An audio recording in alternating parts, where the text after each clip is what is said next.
Greetings to you all. Now we are going to present part B of the teaching on Micah, search, rescue, and restore. And in this part, I want to deal with the consequences of certain behaviors, and we all know from the Bible that God punishes the wicked, and he also punishes those people who disturb his people, his chosen people. So anyway, we begin with Zechariah chapter 1, verses 18 to 21, which reads, Then I looked and I saw 4 animal horns. This is symbolizing strength. I asked the angel who was talking with me, What are these? He said, These are the horns that scattered the people of Judah, Israel, and Jerusalem. Then the Lord showed me 4 craftsmen. I asked, What are they coming to do? He answered, They have come to scare and throw down the horns. These horns scattered the people of Judah so that no one could even lift up their heads. These horns stand for the nations that are attacked and lifted up their horns against the people of Judah and scattered them. Now, whilst here we are talking about Judah and Benjamin and Levi, we are talking about AD 70. But don't forget that the dispersal of the Hebrew people had begun long before that with the Assyrians. And of course, some of them, they left for other countries in search of wealth and etc., etc., etc. But the people who were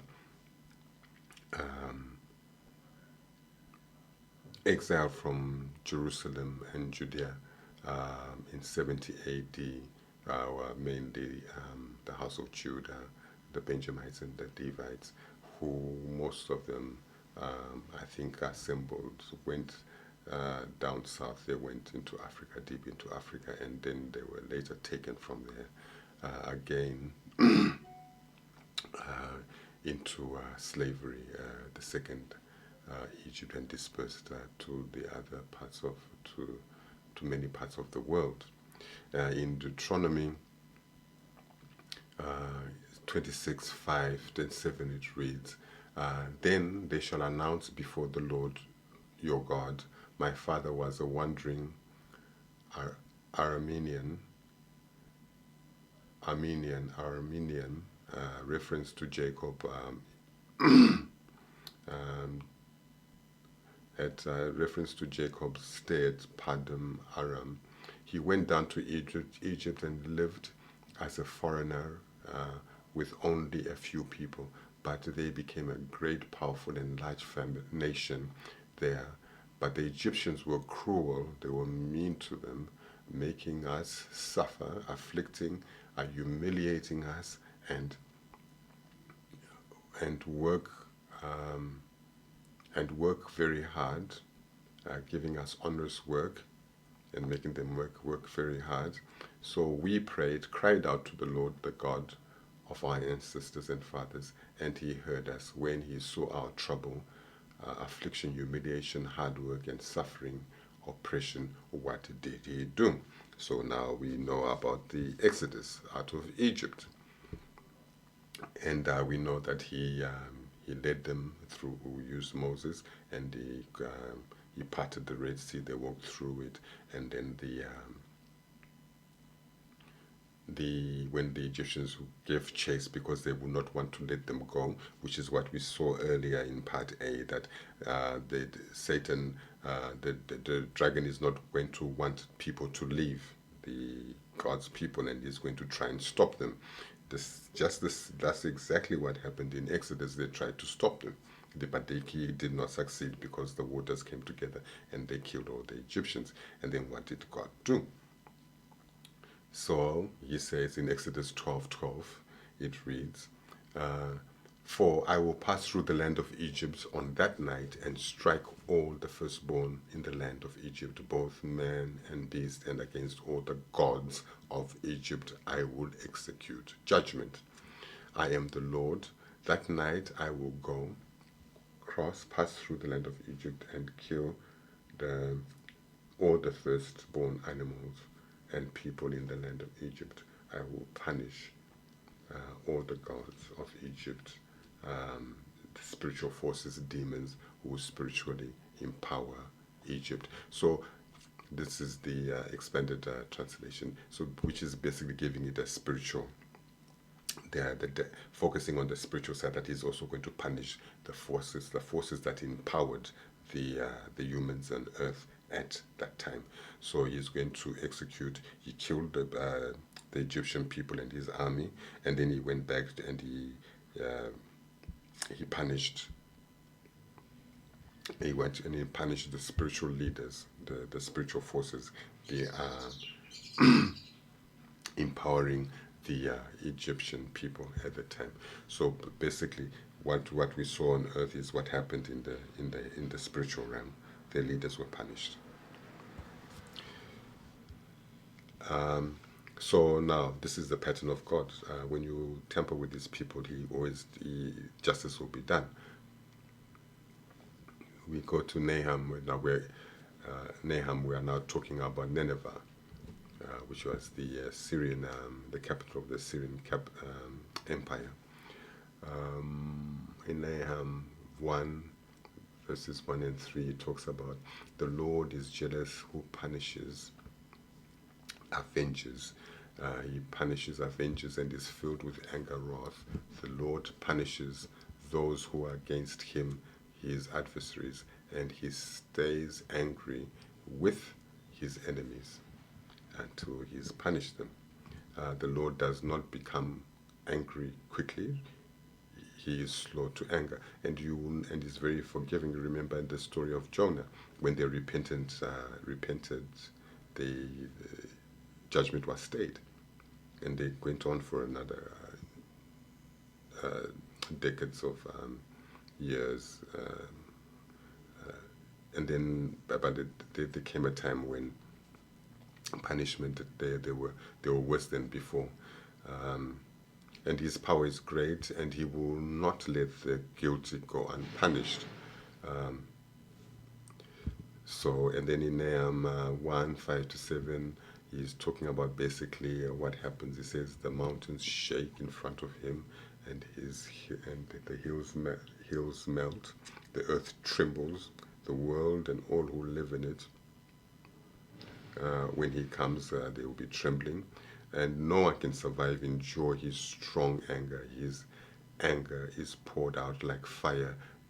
The rocks are smashed. Those are the idols, the shrines, smashed by him. The Lord is good, giving protection, a stronghold in times of trouble. He knows and he cares for those who trust in him. In Zephaniah says 2:15, it talks about this is a happy and safe, secure city that thinks, he's talking about Nineveh, that there is no one else as strong as it is. This false sense of security, and there is no one beside. Then he goes to say, I am, and there's no one besides me. And what a ruin it will be, a place where wild animals live. All those who pass by it will make fun and shake their fists. And all those who pass by will make fun, scoff at, and hiss and shake their fists because they're angry. The destroyer, Nineveh, Nahum 2:1, it reads, the destroyer is coming to attack you, Nineveh. Guard your defenses, watch the road, get ready, it's coming. And now it is interesting that actually Nineveh fell by, I think, in a number of instruments were used. There were, the Medes had joined forces with the Babylonians and destroyed Nineveh. The Medes and Babylonia joined forces and destroyed Nineveh. Water was also used to wash away its walls. But the point is that, as indicated earlier, that they believed that they were impregnable. they were secure and no one could do anything. They were just invincible. That's what Nineveh thought, that there was no one who could destroy them. But the Medes and the Babylonians were used in conjunction with other natural elements to destroy that country. So in the Nahum 2, 6, 8 and 10 reads, and the river gates are thrown open and the place is destroyed, the use of water. Nineveh is like a pool and now its water is draining away, so it was flooded. Nineveh then is robbed and destroyed by these Medes and Babylonians. And the people lose courage and they just surrender.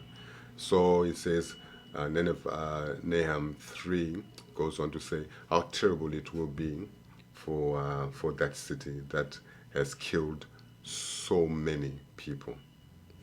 It is full of lies and goods stolen from other countries, and is full of goods stolen from other countries that they have plundered. It is always killing somebody, never empty of prey. I think this is a spiritual side to it.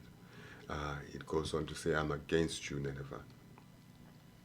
And I will pull your dress up over your face and show the nations your nakedness. I'm going to humiliate and expose you. And the kingdoms, and show the nations your nakedness, and the kingdoms your shame. The punishment of a prostitute in the ancient times, I think, is to lift up a cloak,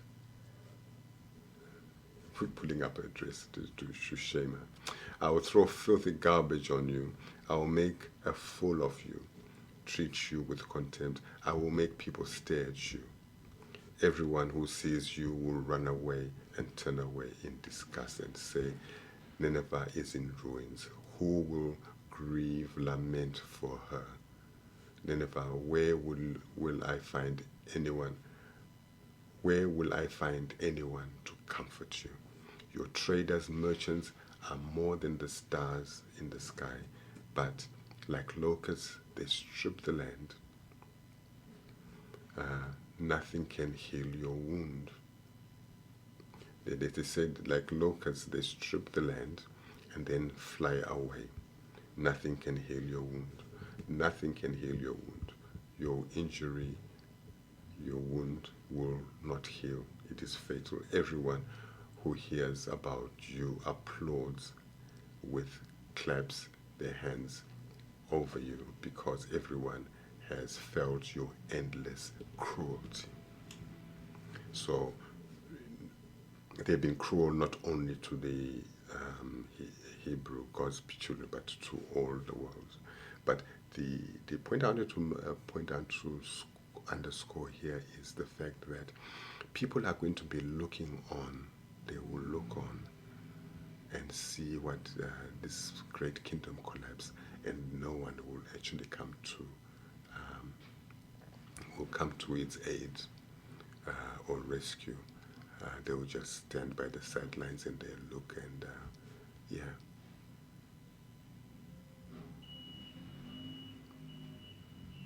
And then in Jeremiah now, Nineveh is collapsed, been destroyed by the Medes and the Babylonians, and now enter Babylon. Now Babylon, that says the Lord, the children of Israel were oppressed along with the children of Judah. All who took them captive have held them fast. They have refused to let them go. This is Jeremiah 50 verses 33 to 40. Their Redeemer is strong, the Lord of hosts is his name. He will thoroughly plead their case, that he may give rest to the land, that disquiet and disquiet the inhabitants of Babylon. The sword is against the Chaldeans, says the Lord, against the inhabitants of Babylon, and against her princes and her wise men. A sword against the soothsayers, and they will be fools. And they will be fools. The sword against her mighty men, and they may be dismayed. The sword against their horses, against their chariots, and against the mixed peoples who are in their midst. So I think basically we are pointing out to the cosmopolitan nature of these empires. But these people are also going to be caught up because they actually like them. They've got this antichrist spirit. and they will become as women. The sword is against their treasures, their property, their wealth, and they will be robbed. Drought is against a drought is against the waters. I think this is reference to how it fell actually, that the river Euphrates, if as I've heard, was diverted so that they were able to actually just walk into Babylon and take it over without a single shot. And I think this is pretty much, and again, the 2 point. This is pretty much what which is going to happen in the punishment of the success of that Babylon, or the successor Babylons of that time. That things are going to happen that they because there's this sense, all these empires have this sense of invincibility. They have that. That I've got ICBMs and I've got this and I've got that. No one can come near me, and who dares come to me and do anything? I'm impregnable. My defenses are solid. But God has always raised other nations that are able to do that. So Assyria was brought down by the coalition of the Medes and Babylon. And we will see in a minute that Babylon was brought down again by the Medes, this time in joint forces with the Persians. So this coalition approach to this thing, I think it's a pattern that we are going to see through. And I can see that the coalition against the major power in Babylonia, the Babylon the Great, is already there. There's an alliance of true formidable forces. At the moment, there's this belief that they've got equal strength, but I don't think so. But anyway, this is what happened. So the Medes again joined forces with the Persians, and they brought down Babylon.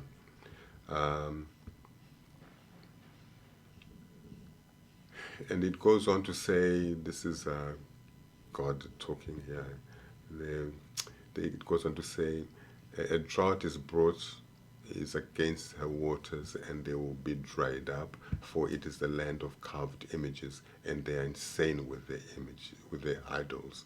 Behold, I will stir up the Medes against them. Who will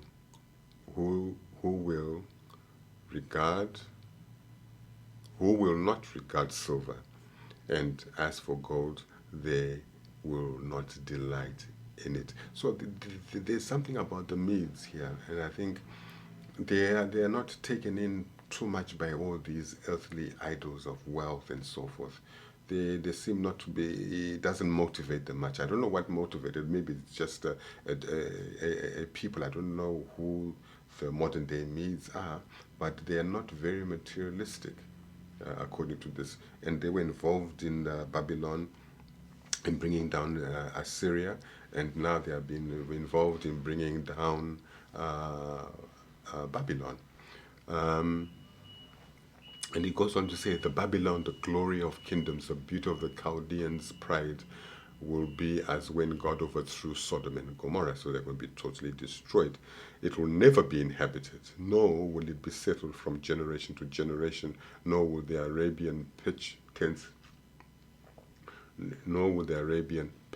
there, nor will the shepherds make their sheepfolds there. But wild beasts of the desert will lie there, and their houses will be full of owls. Ostriches will dwell there. The wild goats will caper there. The hyenas will howl in their citadels, and the jackals in their pleasant palaces. Her time is near to come, and her days will not be prolonged.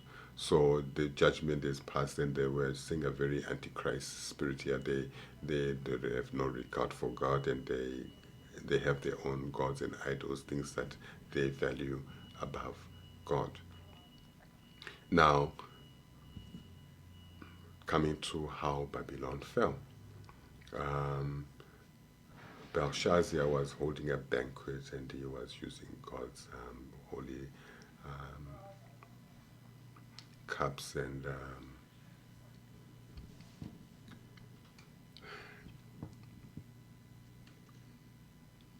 God's temple where for drinking his wine and sharing and having a bowl and drinking wine from God's utensils and cups. And then there was a writing on the wall saying that his time was up. And then the conclusion of that is that they called Daniel to interpret what many decal who fastened meant, and he was told that many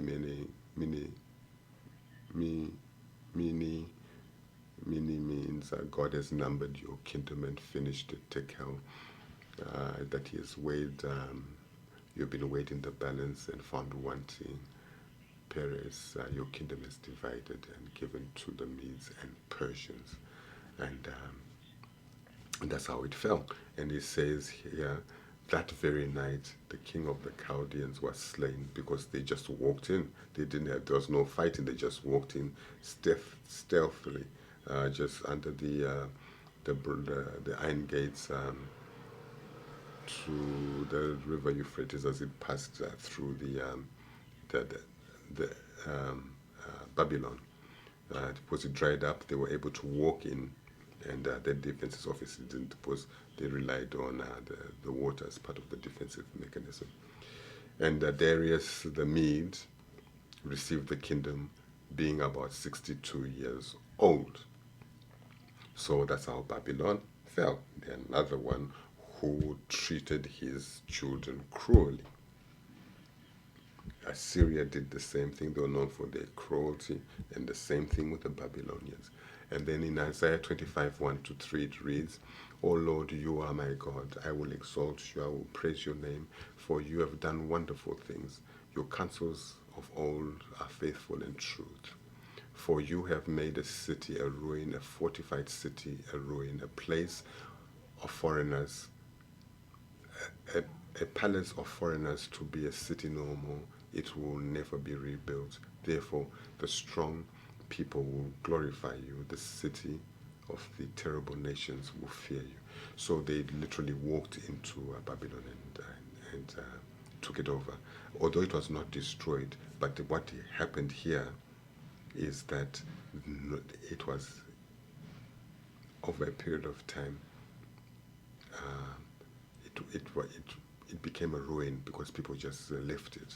I think when Babylon fell, the center of power shifted, and it just became a haunted place. It was never rebuilt. And Job says the same thing here. In 12:14 it says, if he breaks a thing down, it cannot be rebuilt. If he imprisons a man, there can be no release. And therefore, the wild beasts shall dwell there, with the jackals, and the ostriches will dwell in it. It shall be inhabited no more forever, nor shall it be dwelt in from generation to generation, as God overthrew Sodom and Gomorrah. And the neighbors said to the Lord, so no one shall reside there, no son of man dwell in it. So now we coming up shortly, we have the next fall of the successor of these Babylonians. There are many centers. There's a major one, and there are many other satellite Babylons. Anyway, those ones who, here we are dealing with those who treated, yes, they are sins, they are sinners and they are sinful, but here we are dealing with them in the context of those who have wronged God's children. And the punishment, they are going to be punished anyway, but this is an additional one, and it's quite separate. Because the fall of Babylon, although it seems to be, is tied up together with God's wrath upon the nations of the world. It is, yes, it's dealt with together in the book of Revelation, but it is, and whilst they may be overlapping this and that, it is actually quite distinct if you follow this thread. From the fall of the kingdom, the punishment, the wrath of God on all the kingdoms. There's a specific wrath here, punishment, judgment against Babylonians, and there are various satellites who wronged God's people, and also them again being punished as part of the Gentile nations. Anyway, we talk about now, coming up shortly now, we have Revelation 17:4-6, and it reads, "The woman was arrayed in purple and scarlet and adorned with gold and precious stones and pearls, having in her hand a golden cup full of abominations and the filthiness of her fornications, and on her forehead a name was written, Mystery Babylon the Great, the mother of harlots and of the abominations of the earth. And I saw the woman drunk with the blood of the saints," persecuting this Antichrist spirit again, blood of the saints, and with the blood of the martyrs of Jesus, yes, Antichrist. "And when I saw her, I marveled with great amazement." Revelation 18:1-24, it reads, "After these things I saw another angel coming down from heaven and having great authority, and the earth was illuminated with her glory, with his glory. And he cried mightily with a loud voice, saying, Babylon the Great is fallen, and is become a dwelling place of demons, a prison for every foul spirit, and a cage for every unclean and hated bird, is for all the nations have drunk." So here we are having the picture of Babylon, the original, where it becomes uninhabited, and it becomes a place for demons, and a prison for foul spirits, a cage for unclean and hated birds. "For all the nations have drunk of the wine of the wrath of her fornication. The kings of the earth have committed fornication with her. The merchants of the earth have become rich through the abundance of her luxury. And I heard another voice from heaven saying, Come out of her, my people, lest you share in her sins, and lest you receive of her plagues. For her sins have reached to heaven, and God has remembered her iniquities. Render to her just as she rendered to you, and repay her double according to her works. In the cup which she has mixed double for her. In the measure that she glorified herself and lived luxuriously, in the same measure give her torment and sorrow. For she says in her heart, I sit as queen, and I am no widow, and will not see sorrow. Therefore her plagues will come in one day, death and mourning and famine, and she will be utterly burnt with fire, for strong is the Lord God who judges her." Now, basically, this is a picture of a very evil system, which wants nothing to do with God, and which this philosophy of we adore and worship reason, we have power over our own destinies, we own nothing to anyone, we know of no God. Meanwhile, after everything is said and done, they actually worship the serpent. So the world mourns Babylon's fall. And it says, the kings of the earth who committed fornication and lived luxuriously with her will weep and lament for her when they see the smoke of her burning, standing at a distance for fear of her torment, saying, Alas, alas, the great city of Babylon, that mighty city, for in 1 hour your judgment has come. So it seems like it's going to be taken in a very short space of time. An hour, I don't know if it's a prophetic hour, but it's going to be taken over quite unexpectedly, suddenly, and it will just form. And now we were talking about another Babylon mentality, is that we always believe we're invincible, we are impregnable, but their barriers are going to be broken. It's going to form. And then it goes on to say, now talking about what Babylon was all about. It will fall suddenly. And it goes on to say, the merchants of the earth will weep and moan over her, for no one buys their merchandise anymore. Merchandise of gold and silver, precious stones, pearls, fine linen and purple, silk and scarlet, every kind of citron wood, every kind of object of ivory, every kind of object of most precious wood, bronze, iron, marble, cinnamon, incense, fragrant oil, and frankincense, wine and oil, fine flour and wheat, cattle and sheep, horses and chariots, and the bodies and souls of men. Now these, I think, is reference to the people, the gods, the saints whom they persecuted, the martyrs, God's people whom they are so dedicated to removing from the face of the earth. The fruit that they so longed for has gone from you. The fruit that your soul longed for has gone from you, and all the things which are rich and splendid have gone from you, and you shall find them no more at all. The merchants of these things who became rich by her would stand at a glance. They're talking about the people who traded with them. They will stand at a distance for fear of her torment, weeping and wailing, crying, "Oh, Babylon is gone," but there's nothing that they can do. And they will stand at a distance for fear of their torment, weeping and wailing, and saying, "Alas, alas, the great city that was clothed in fine linen, purple and scarlet, and adorned with gold and precious stones and pearls.